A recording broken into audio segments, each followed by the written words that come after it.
Gracias, Presidenta. Buenas tardes. Quiero empezar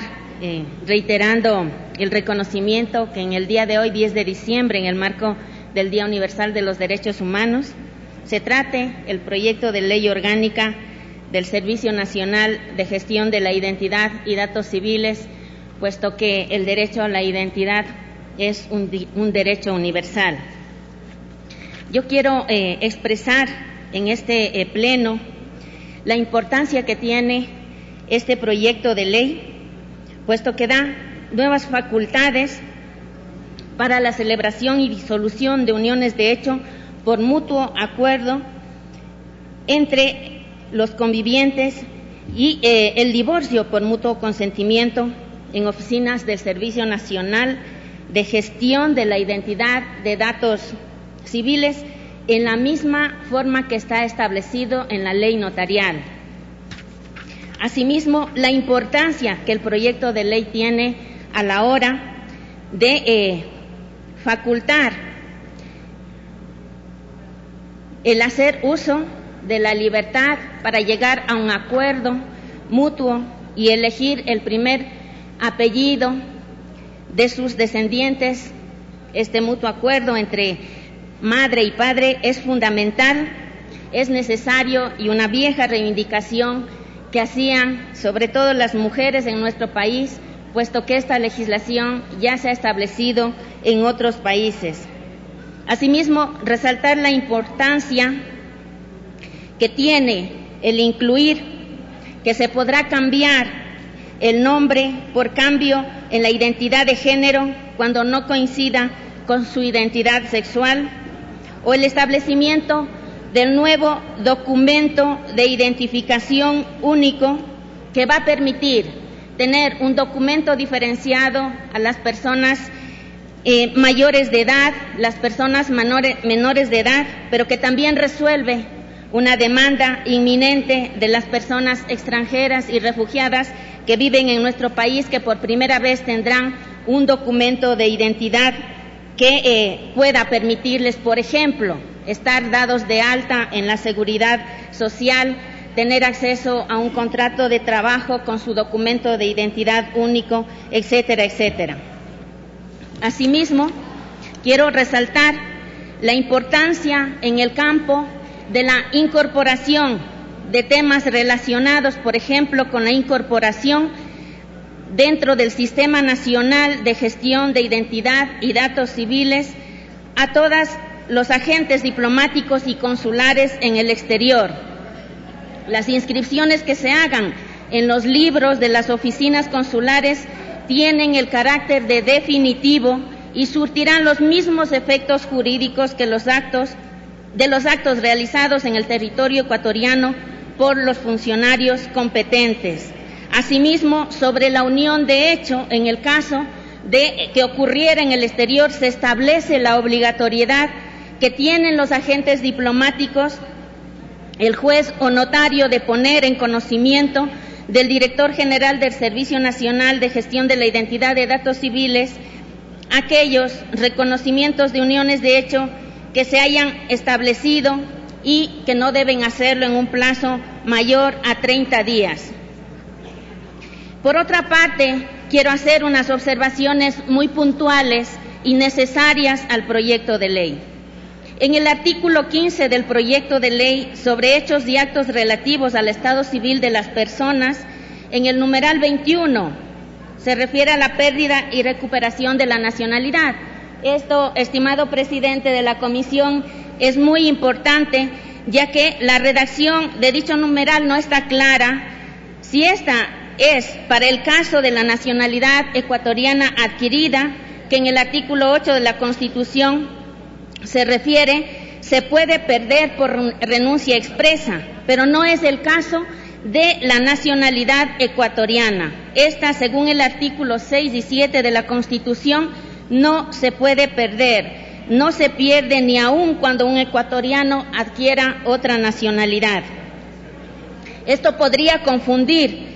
llegar, por ejemplo, a un caso de deportación de un nacional o ciudadano ecuatoriano con el argumento de que la pérdida de la nacionalidad ecuatoriana es posible si es que no se especifica en el artículo 15, en el numeral 21, que la pérdida y recuperación de la nacionalidad adquirida, a esa se refiere cuando hablamos de la pérdida de nacionalidad, de la adquirida. Por otra parte, en el artículo 15, en cuanto se refiere al numeral 25, las simples sentencias no causan efecto alguno, a menos que estén ejecutoriadas. En este sentido, una sentencia, al no hallarse ejecutoriada, es susceptible del recurso, por lo que es necesario aclarar en el texto que las sentencias judiciales ejecutoriadas son las que deben ser inscritas o registradas según el caso que corresponda. Por lo tanto, planteo que en el artículo 15, numeral 25, se incluya que las sentencias judiciales debidamente ejecutoriadas que afecten la información registral.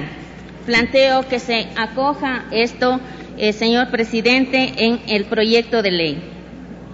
Asimismo, en el artículo 20, en lo relativo a la homologación, esto también es importante para la comunidad ecuatoriana en el exterior. Dice que la homologación de los hechos y actos relativos al estado civil de las personas se registrará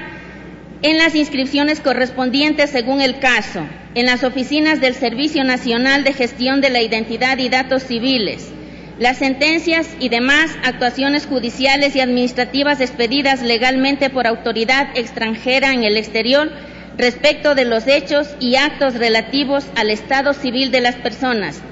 Es necesario que se incluya se registrarán e inscribirán siempre que las mismas no contravengan al ordenamiento jurídico ecuatoriano, cuando al menos una de las partes sea ciudadano ecuatoriano o ecuatoriana o extranjera o extranjero admitido en calidad de residente regular en el Ecuador. Asimismo, en el artículo 32 es importante por la razón de que tenemos varios miles de hijos e hijas de ecuatorianos, ecuatorianas residentes en el exterior. Se refiere a la inscripción de hijos e hijas nacidos en el territorio extranjero de padre o madre ecuatorianos, cuando la inscripción de nacimiento de un hijo o hija de padre o madre ecuatorianos ocurrido en el exterior